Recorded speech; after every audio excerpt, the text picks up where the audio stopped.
우리나라 신생아 10명 중 1명은 난임 치료로 태어나면서 제주도도 난임 부부를 위한 지원을 강화하고 있습니다. 어떤 정책들이 있고 과제는 무엇인지 짚어봤습니다. 안서영 기자입니다. 지난해 5월 난임 부부들을 만난 오영훈 지사.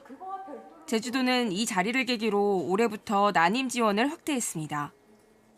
먼저 중위소득 180% 이하 가구에만 지원하던 난임 시술비를 모든 난임 부부에게 지원합니다. 또 시술별 횟수 제한을 폐지하고 22차례까지 희망하는 시술을 받을 수 있도록 했습니다.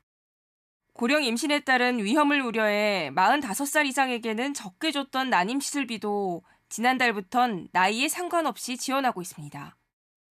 하지만 수정이 실패하면 지원금을 돌려줘야 하는 상황은 달라진 게 없습니다. 아예 수정 자체가 안 되면 이게 그 지원 자체가 안 되거든요. 경기도 같은 경우는 그렇게 이제 실패를 한 경우 50만 원도 지원을 해준다고. 한방 난임 치료 지원은 이름뿐입니다.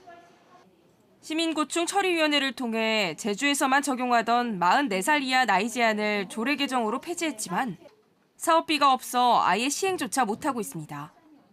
더욱이 사업 주체인 한의사회와 제주도가 난임 진단 주체를 놓고 이견을 좁히지 못하면서 향후 사업 역시 불투명한 것으로 전해졌습니다.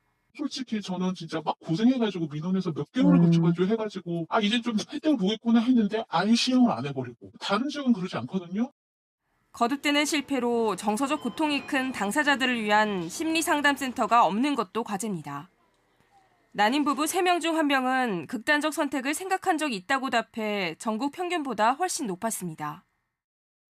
하지만 난임 임산부 심리상담센터가 있는 곳은 서울과 대구, 전남, 경북 등 10곳, 제주는 없습니다. 굉장히 정신적으로 이러한 그 어려움들을 많이 겪고 계시다는 걸 알 수가 있어서 지역 내 정신건강사업과 연계한 그런 정책이 시급할 것으로.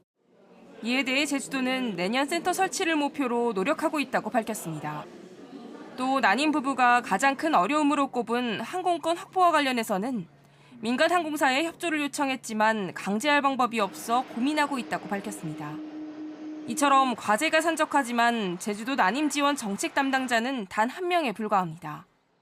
이마저도 암과 감염병 등을 총괄하는 질병대응팀이 맡고 있어 출산 장려 정책과는 거리가 멀다는 지적이 나옵니다.